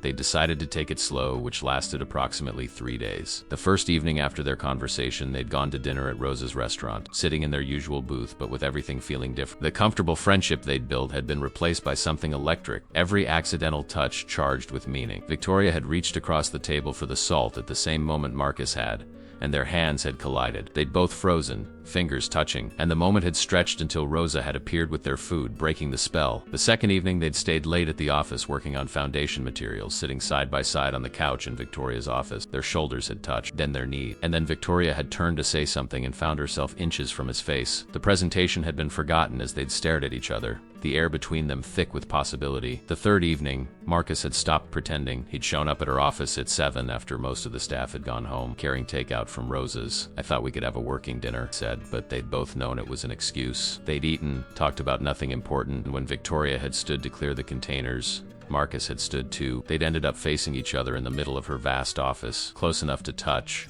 but not quite touching. "Tell me this is a bad idea," Victoria had whispered. "Tell me all the reasons we shouldn't do this." Marcus had thought about it, about the power imbalance, about the workplace gossip, about Denise Crawford who was already watching them with hawk eyes, about his past and her reputation, and all the ways this could go wrong. "I can't," he'd said finally, "because when I look at you, all I can think about is how you saved my life twice, how you see me when everyone else looks, how you make me want to be the man you seem to think I am." She'd closed the distance between them then, rising on her toes to kiss him. It had been soft and tentative at first, a question more than a statement, but when he'd pulled her closer, when his hands had found her waist and hers had tangled in his hair, tentative had become desperate. They'd broken apart breathless, foreheads touching, both of them trembling. "That was a bad idea," Victoria had murmured, but she'd been smiling. "Terrible," Marcus had agreed, already leaning in to kiss her again. They tried to keep it secret, but secrets in office buildings were like water in cupped hands. No matter how careful you were, they slipped through. People noticed that Victoria smiled more, that Marcus had a new confidence in his step, that they looked at each other when they thought no one was watching. The whispers started within a week. By 2 weeks, it was open speculation. Denise Crawford had watched the situation unfold with barely concealed fury. She'd been at Sterling Technologies for 12 years, had been by Victoria's side through the company's meteoric rise, and she'd harbored her own carefully hidden feelings for the CEO. Seeing Victoria fall for someone else, especially someone Denise considered beneath her, was salt and a wound she hadn't known existed. She'd begun collecting evidence, photos of them leaving the building together, timestamps of when they were both working late, alone on the 42nd floor, testimonies from employees who'd seen them having intimate conversations. She'd built a case,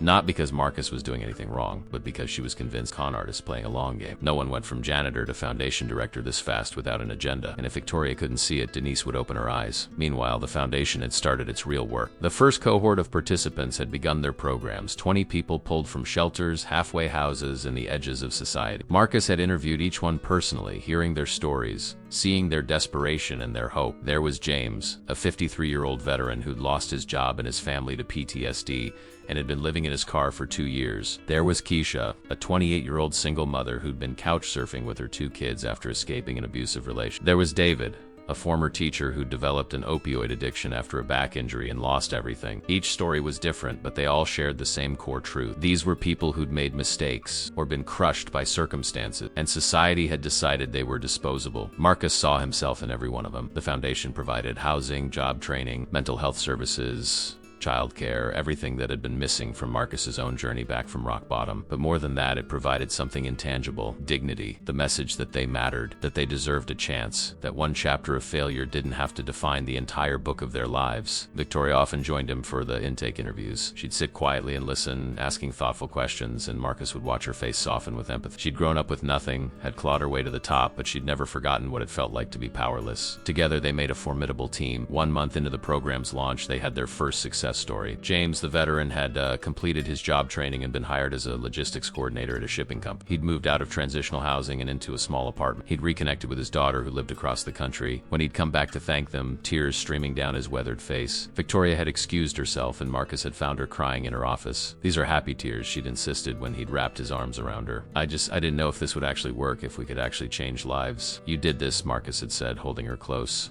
"You made this possible." "We did this," she'd corrected, pulling back to look at him. "You and me, together." The moment had been perfect until Denise Crawford had knocked on the office door. They'd sprung apart, but not before Denise had seen them embracing, had seen Victoria's tears and Marcus's protective stance. The older woman's expression had been unreadable. "I need a moment of your time, Victoria. It's urgent." Marcus had excused himself, but he'd seen the calculation in Denise's eyes. The confrontation he'd been dreading was coming. He'd been right. The next morning, Victoria had called an emergency executive meeting. The senior leadership team, including Denise, had gathered in the main conference room. Marcus hadn't been invited, but Paul had filled him in afterward. Denise had presented her case against Marcus, had shown photos, timestamps, testimonies, had argued that his relationship with Victoria was inappropriate, that he'd manipulated his way into his position, that his past made him unsuitable to lead the foundation, that the board should vote to remove him.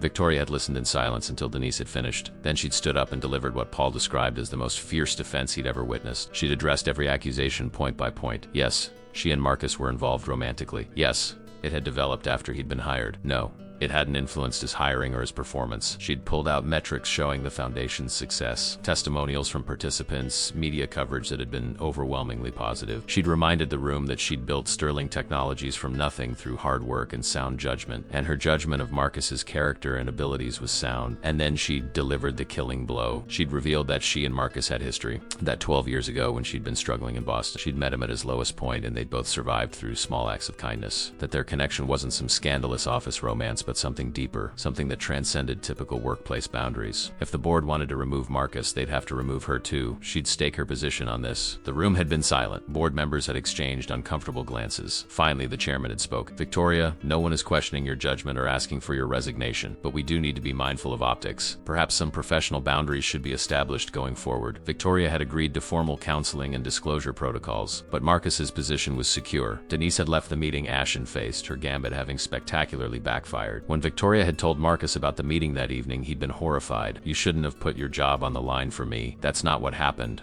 Victoria had corrected. I put my job on the line for us, for what we're building. The foundation, yes, but also this. She gestured between them. Whatever this is. Marcus had pulled her close. I think I'm falling in love with you, he'd said, the words terrifying and liberating in equal measure. She'd smiled against his chest. I think I've been in love with you since that night in Boston. I just needed 12 years to find you again. They'd made it official after that.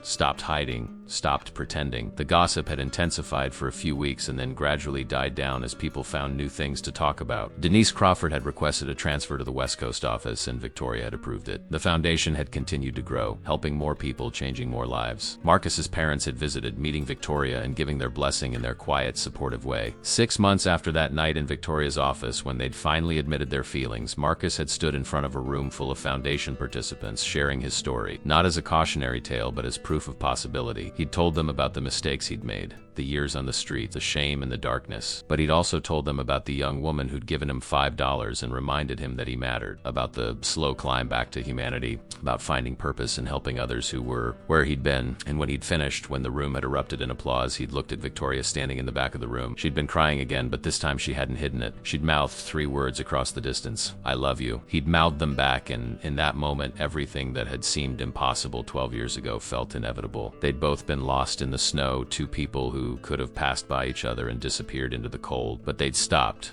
They'd seen each other, and that small moment of connection had bloomed into something neither of them could have imagined. The foundation continued to expand. More success stories accumulated. Marcus's relationship with his parents healed fully. Holidays spent in Sacramento, his mother's cooking filling the holes that years of ramen had left. And through it all, Victoria was there, his partner in every sense of the word. They'd taken the broken pieces of their pasts and built something beautiful. Not perfect, never perfect, but real and honest and earned through years of struggle and survival. And on the nights when the old shame tried to creep back, when Marcus lay awake remembering the man he'd been and the mistakes he'd made, Victoria would pull him close and whisper the truth he was still learning to believe. You are not your past. You are not your mistakes. You are the man who got back up. You are the man who helps others get back up. You are enough. And slowly, finally, Marcus was beginning to believe her. The crisis came on a Tuesday morning, 18 months after the foundation's launch. Marcus had been in a meeting with 3 new foundation applicants when his phone had buzzed with an urgent message from Victoria. Conference room A now. Emergency. He'd excused himself and hurried down the hall, his mind racing through possibility. Nothing could have prepared him for what he found. Victoria was standing at the head of the conference table, her face pale, surrounded by the company's legal team and the foundation's board members. On the screen behind her was a news article with a headline that made Marcus's blood run cold. Sterling Foundation Director's criminal. Past fraud victim speaks out. The article detailed his securities violation from 12 years ago, but with a new twist. A woman named Patricia Holloway claimed she'd lost her entire retirement savings because of Marcus's insider trading. She was now homeless, living in her car, and she'd gone to the press demanding justice. The foundation, built on second chances, was being led by a man who destroyed her first chance. Marcus felt the room tilt. He'd known there had been victims of his actions, had paid fines that were supposed to compensate them, but he'd never put faces to the damage he'd caused. He'd never let himself imagine the real human cost of his arrogance. And now here it was, staring at him from a news website, demanding accountability. The article included quotes from Patricia. She described him as a con artist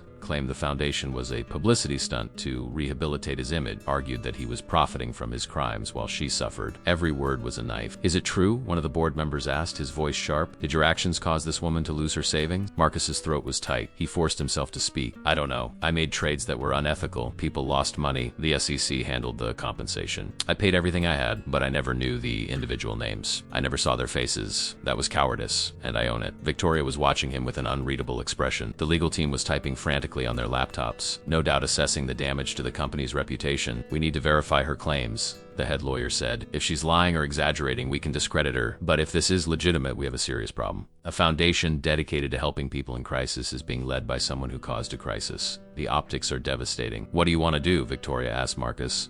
And the question wasn't professional, it was personal. She was asking him as his partner, not as his boss. "I want to meet her," Marcus said immediately. "If I hurt her, if my actions led to this, I need to face it. I need to apologize." "You don't owe her anything," one of the board members protested. "You paid your fine. You served your punishment." "That's not how this works," Marcus said, his voice stronger now. "Money is an absolution. I took the easy way out 12 years ago.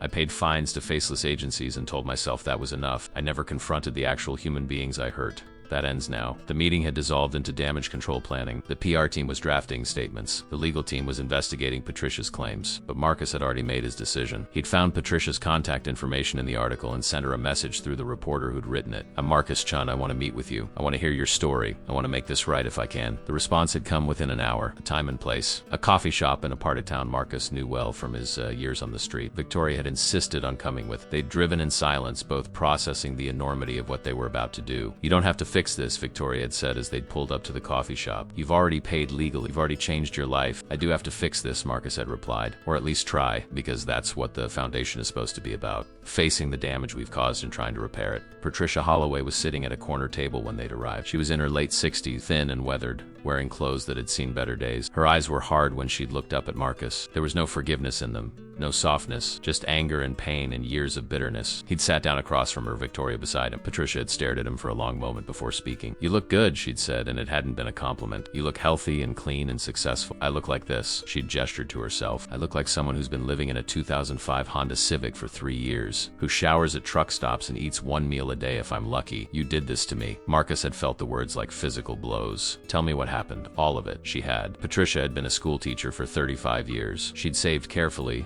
invested conservatively through her brother-in-law who worked at Thornton Hayes. When Marcus had made his illegal trades, the ripple effects had crashed several stocks her portfolio had been heavily invested in. She'd lost 70% of her retirement savings in a single week. Her brother-in-law had been fired for being associated with the scandal. Her husband had divorced her, blaming her for trusting her brother-in-law. She'd tried to rebuild, but the economy had tanked. She'd been forced to retire early. The compensation from the SEC's settlement had been pennies on the dollar. Within 5 years, she'd lost her home, her savings, everything. She'd been living in her car for 3 years now, too proud to ask her children for help, surviving on Social Security that barely covered gas and food. "I never knew your name," Marcus had said when she'd finished, his voice hoarse with grief. "I never let myself think about the real people behind the numbers. That was the worst part of what I did. Not just the fraud itself, but the cowardice of not facing the consequences. I'm sorry. It's too late for." "Sorry," Patricia had spat. "Sorry doesn't give me back my life. Sorry doesn't give me back my dignity. You're sitting there in your expensive clothes with your beautiful girlfriend, running a foundation that's making you look like a hero. And I'm living in my car. Where's the justice in that?" "There isn't any,"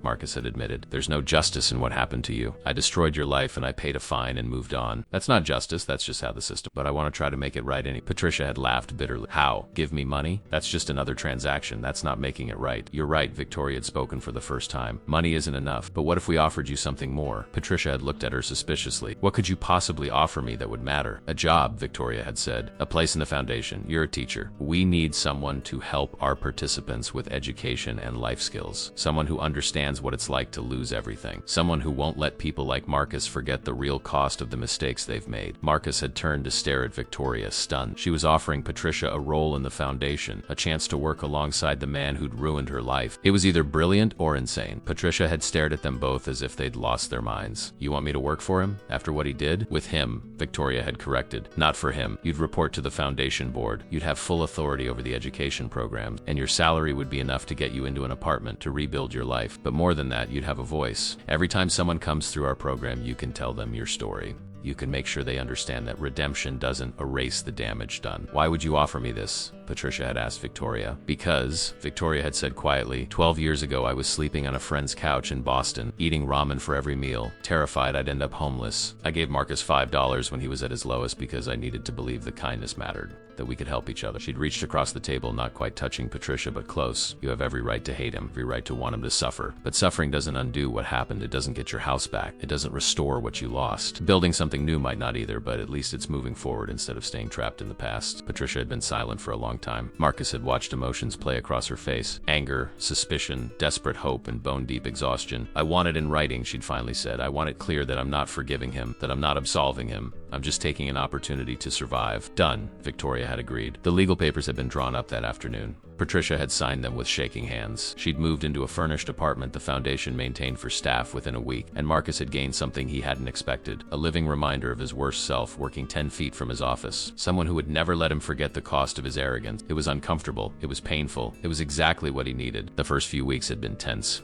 Patricia had been coldly professional, speaking to Marcus only when absolutely necessary. She'd done her job brilliantly, connecting with the foundation participants in ways the professional counselors couldn't, but she'd made it clear that she was there for them, not for him. Slowly, grudgingly, something had shifted. Marcus had made it a point to sit in on Patricia's education session. He'd listened as she'd told her story to new participants, describing how one person's greed had destroyed her carefully built life. She'd never made it abstract. She'd looked directly at him while she spoke, making sure everyone in the room understood that the man running the foundation had blood on his hands. And Marcus had let her, had absorbed every word, every accusation, every reminder that redemption was not the same as absolution. One evening, 3 months after Patricia had joined the foundation, Marcus had found her crying in her new office. She'd been looking at photographs on her phone, pictures of a house she'd lost, a life she'd had before everything fell apart. He'd hesitated in the doorway, knowing he was probably the last person she wanted to see. "I'm sorry," he'd said again, knowing the words were inadequate, but having nothing else to offer. "For what it's worth, having you here, being forced to confront what I did every single day, it's an important part of my recovery. More important than any fine or any punishment." She'd looked at him with red-rimmed eyes. "You think this is about your recovery?" "It's not," he'd said.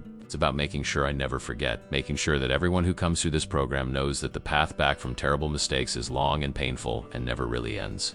You're the truth teller. You keep us honest." Patricia had wiped her eyes. "I don't forgive you. I know," Marcus had said. "I don't expect you to, but I'm grateful you're here anyway." They'd never become friends, but over time they'd developed a complicated working relationship built on painful honesty. Patricia had become the foundation's conscience, the voice that reminded everyone that second chances came with responsibility, that the people they'd hurt didn't disappear just because time passed. The media's storm around her hiring had been intense. Some people praised it as a powerful statement about reconciliation. Others condemned it as exploitative, but the foundation's participants understood it instinctively. Here was proof that you could face the worst consequences of your actions and still try to build something meaningful. That redemption was messy and complicated and never complete, but that didn't mean it wasn't worth pursuing. Victoria had watched Marcus navigate this new reality with Patricia, and she'd fallen even deeper in love with him. He could have fought it, could have argued that he'd paid his debt, could have made it about his comfort. Instead, he'd embraced the discomfort, had made himself vulnerable to daily reminders of his failures. That took a kind of courage she'd never seen before. 1 year after Patricia joined, the foundation celebrated its 3rd anniversary. They'd helped over 200 people rebuild their lives. The success rate was remarkable, far higher than traditional programs. And at the celebration, Patricia had stood up to speak. She'd told her story again, unflinching in its details, and then she'd said something that stunned the room. "Marcus Chun destroyed my life. That's not hyperbole, it's fact. And for years I hated him with everything I had. Part of me still does. But working here, watching him face what he did every single day, watching him help others whose society has written off, I've learned something. We're all more than the worst thing we've ever done. I'm more than a victim. He's more than a criminal. And maybe that's the real point of this place. Not to pretend the past didn't happen, but to prove that it doesn't have to be the end of the story." The room had erupted in applause. Marcus had looked at Victoria, tears streaming down his face. She'd reached for his hand under the table and squeezed. "This is what we built," she'd whispered. "Not redemption,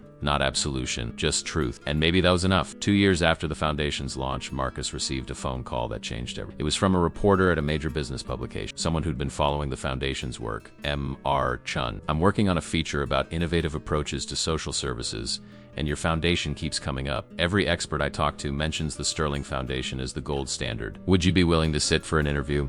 Marcus had agreed, though the thought of being in the spotlight still made his stomach churn. The interview had taken place at the foundation's headquarters, a renovated warehouse in a neighborhood that had once been forgotten. The reporter, a sharp woman named Jennifer Marcos, had asked probing questions about his methodology, his success rates, his philosophy, but she'd also asked about his past, about the journey from Wall Street criminal to nonprofit director. Marcus had answered honestly, holding nothing back. He'd learned that the truth, however painful, was always better than the carefully curated version people wanted to present. The article had run 2 weeks later with the headline, "From Fraud to Foundation, Can We Forgive Those Who Fall?" It had been fair, balanced, presenting both his crimes and his current work without flinching from either. But what had surprised Marcus was the response. His inbox had exploded with messages. Some were from people thanking him for his honesty, for showing that recovery was possible. Others were from those who'd made their own mistakes and saw hope in his story. But there were also messages from his past, from people he'd worked with at Thornton Hayes. One message in particular had caught his attention. It was from Richard Thornton himself, the senior partner whose firm had borne Marcus's name. Marcus had opened it with trembling hands, expecting anger or condemnation. Instead, it had been an invitation. Richard wanted to meet. He'd arranged to have coffee at a neutral location, a hotel lobby in Midtown. Marcus had arrived early, his nerves stretched thin. When Richard had walked in, Marcus had barely recognized him.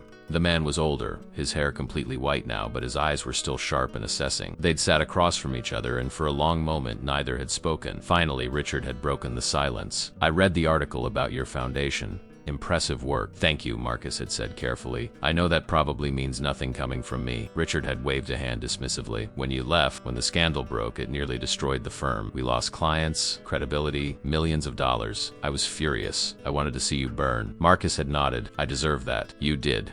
Richard had agreed bluntly. "But that was 13 years ago. I've been watching your work from a distance. The foundation, the lives you've changed, the way you've faced your mistakes instead of running from them." He'd paused, choosing his words carefully. "I'm 72 years old now, retiring at the end of the year, and I've been thinking about legacy, about what matters." "What are you saying?" Marcus had asked. "I'm saying I want to make a donation to your foundation, a substantial one, $10 million. Marcus had felt the air leave his lungs. That's incredibly generous, but I have to ask why." "Because," Richard had said, leaning forward, "you did something I've never seen. You took the worst mistake of your life and turned it into something meaningful. Most people who fall that far never get back up, and the ones who do usually spend the rest of their lives making excuses or blaming others. You did neither. You owned it. You faced the people you hurt. You built something that actually helps instead of just making yourself look good." He'd pulled out a business card with his lawyer's information. "I don't need public recognition. I don't need my name on a building. I just want to know that my money is going to someone who understands that redemption isn't about erasing the past. It's about building a better future despite it." The donation had transformed the foundation's capabilities. They'd been able to expand to 3 more cities, help thousands more people, create programs they'd only dreamed of before. But more than the money, Richard's gesture had given Marcus something he hadn't realized he'd been seeking. Validation from the world he'd once belonged to. Proof that he hadn't just rebuilt his life in the shadows, but had actually created something his former peers respected. Victoria had been with him when he'd signed the paperwork accepting the donation. They'd been together for over 2 years now, living in a comfortable townhouse that felt like home in ways Marcus's old penthouse never had. Their relationship had weathered gossip, scrutiny, and the complicated dynamics of being both professional partners and romantic one. But it had survived, grown stronger, deepened into something neither of them had thought possible. That evening, after the papers were signed and they were alone in their home, Victoria had asked him a question. "Are you happy, Marcus? Truly happy?" He'd thought about it, really thought about it. 3 years ago, he'd been a night janitor, invisible and alone, convinced he deserved nothing more than to exist quietly on the margin. Now he was the director of a foundation, changing lives, living with a woman he loved, reconciled with his parents, respected by people who'd once scorned him. But happiness felt like such a simple word for something so complex. "I'm content," he'd said finally. "I'm purposeful. I'm grateful. I don't know if I'll ever feel like I deserve to be completely happy after what I did, but I'm learning to accept that I can be useful, that my life can have meaning even if I can't erase my mistakes." Victoria had cupped his face in her hand. "You deserve happiness, Marcus. You've earned it. Not by erasing the past, but by facing it every single day. I wish I could see myself the way you see me," he'd admitted. "Then marry me," she'd said. The words had hung in the air between them, stunning in their simplicity and enormity. "What? Marry me?" Victoria had repeated, her eyes bright with tears. "I love you. I've loved you since that night in Boston when I gave you $5 and you gave me hope. I loved you when I found you again in my office. I love you now, watching you turn your pain into purpose. Marry me and let me spend the rest of my life showing you the man I see when I look at you." Marcus had felt tears streaming down his own face. "I'm a convicted criminal with a past that will always follow me. I know, and I'm a workaholic CEO who sometimes forgets to eat meals because I'm so focused on the next deal. We're both broken in our own ways. That's why we fit." She'd smiled through her tears. "So what do you say? Will you marry the woman who once gave you $5 and changed your life?" "Yes," Marcus had whispered, pulling her close. "Yes, 1,000 times yes." They'd gotten married 3 months later in a small ceremony at the foundation headquarters.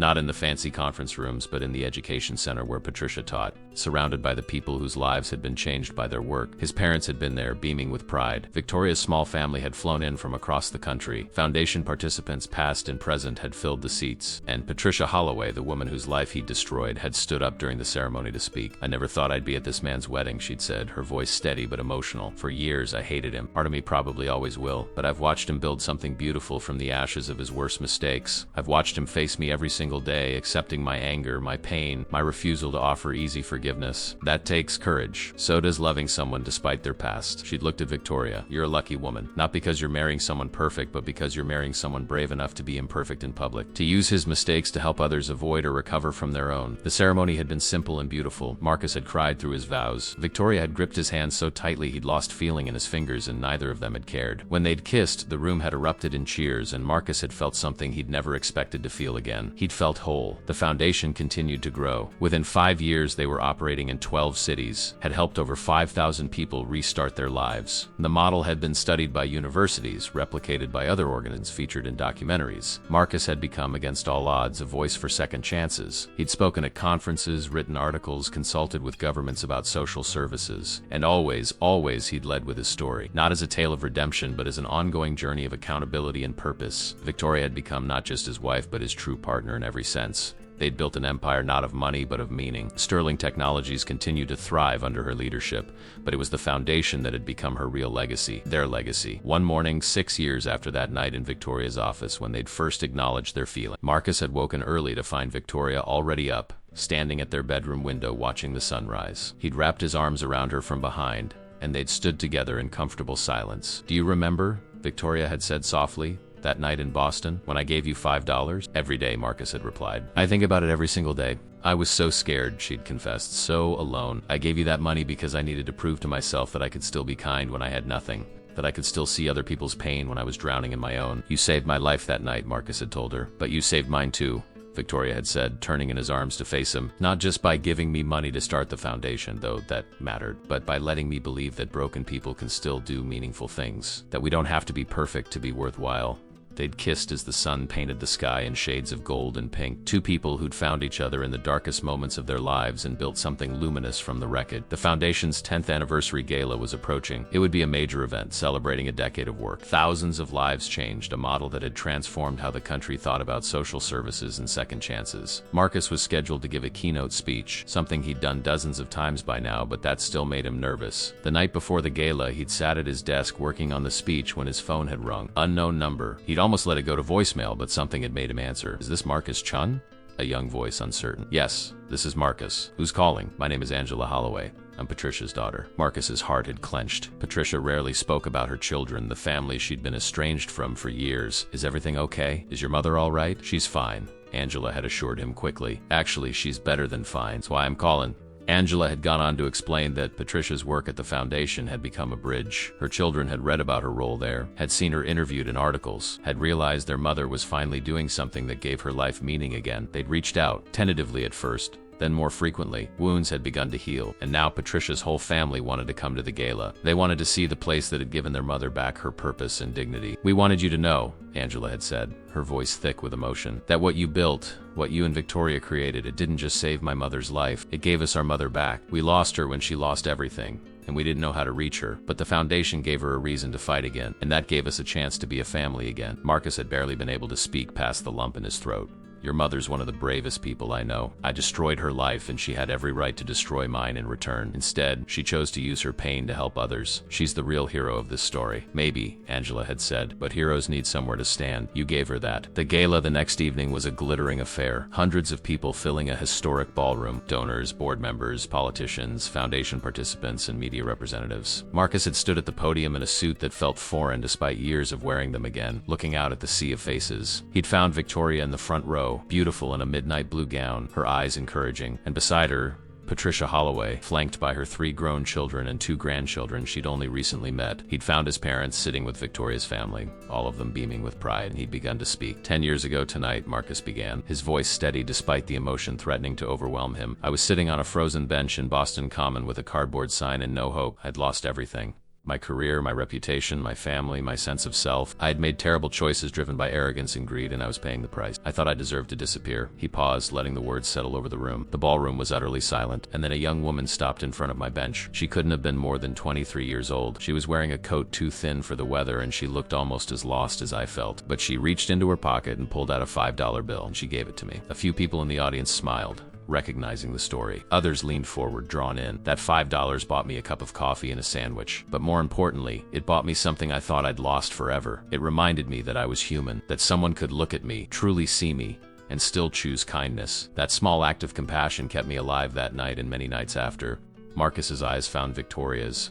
She was already crying, dabbing at her eyes with a tissue. What I didn't know, what I couldn't have known, was that the woman who gave me that $5 needed it as much as I did. She was broke, scared, alone in a new city with big dreams and no safety net. She gave me that money not because she had plenty, but because she had almost nothing and she needed to prove to herself that kindness still mattered. The room was completely still now. Even the servers had stopped moving. For 12 years, we lost each other. I rebuilt my life slowly, painfully, one small decision at a time. I went from shelters to day labor to stable work. I learned humility. I learned that the climb back from rock bottom never really ends. You just get better at climbing. And he gestured to Victoria, she built an empire. She became a CEO, a leader, someone who changed industries. But she never forgot that night in Boston either. She never forgot what it felt like to have nothing and still choose to give. When we found each other again, Marcus continued, it was in this building, in an office on the 42nd floor. I was a janitor working the night shift, invisible to everyone around me, and she was the CEO, powerful and successful. By every measure, we existed in completely different worlds, but we shared something more important than our current circumstances. We shared the knowledge of what it means to fall,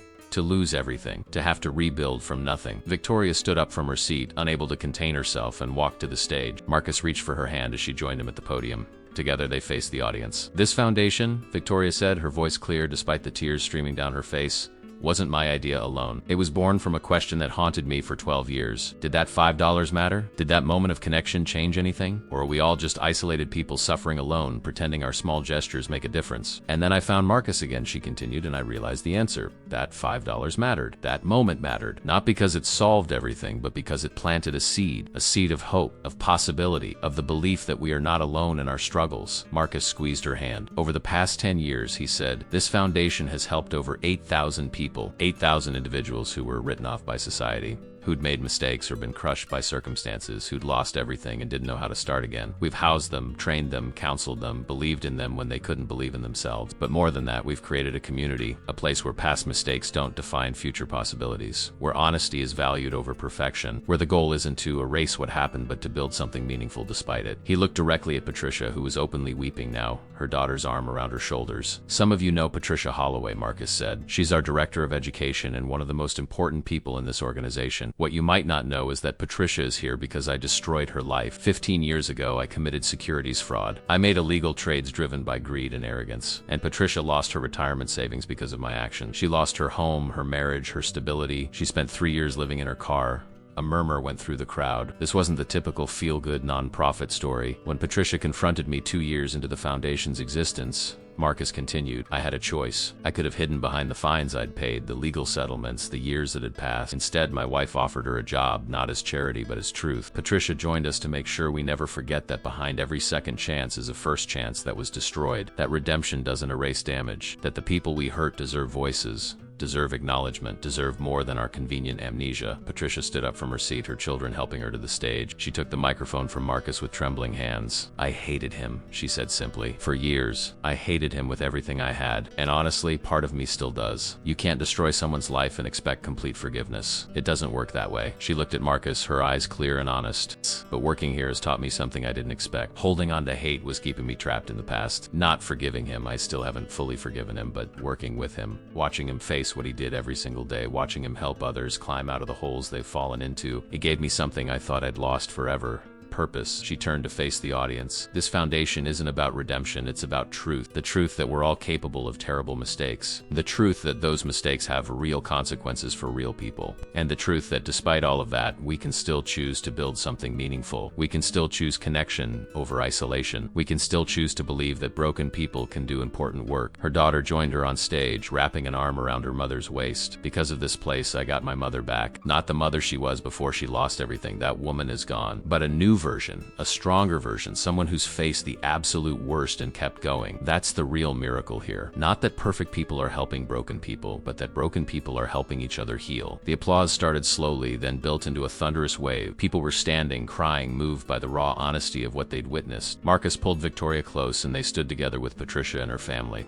An unlikely constellation of people connected by pain and purpose. As the applause continued, Marcus looked out at the audience and saw James, the veteran who'd been their first success story, now working as a logistics director and volunteering at the foundation on weekend. He saw Keisha, the single mother who'd been couch surfing, now in her own apartment with her children thriving in school. He saw dozens of faces of people who'd come through their programs, who'd been given a chance and seized it. Later that evening, after the speeches had ended and the gala had transformed into a celebration, Marcus and Victoria slipped away to a quiet balcony overlooking the city. The lights stretched out before them like a galaxy of possibilities. "Do you remember?" Marcus asked, pulling her close, "when you asked me if I was happy?" Victoria nodded against his chest. "I remember. I think I finally know the answer," he said. "I'm not happy because I've erased my past or earned forgiveness or become someone new. I'm happy because I'm exactly who I am. Mistakes and scars and ongoing struggle. And I've found people who see all of that and choose to stand beside me anyway. You, Patricia, the foundation participants, my parents, everyone in that room, they see me, really see me, and they're still here. That's everything."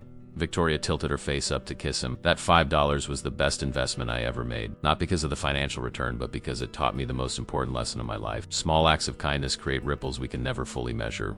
I gave you $5 and you gave me hope. And together we built something that's given thousands of people the same gift." They stood on that balcony for a long time, two people who'd met in the darkest moment of their lives and found each other again against impossible odds. Two people who'd learned that redemption isn't a destination but a daily practice. That forgiveness isn't about forgetting but about choosing to move forward despite the weight of the past. That broken people don't need to be fixed to be valuable, they just need to be seen. Inside the ballroom, the celebration continued. Patricia danced with her grandchildren, years of estrangement dissolving in the joy of reconnection. Foundation participants who'd become success stories mentored newer arrivals, passing forward the hope they'd been given. Donors wrote checks that would fund another decade of work. And in the center of it all was the simple truth that had started everything. One desperate woman with almost nothing had chosen to see another desperate person and offer what little she had. That moment of connection, that refusal to let suffering make her cold, had rippled forward across 12 years and thousands of lives. As Marcus and Victoria finally returned to the party hand in hand, Marcus paused in the doorway. He looked back at his wife, the woman who'd saved him twice, who'd refused to let him hide in the shadows, who'd believed in him when he couldn't believe in himself.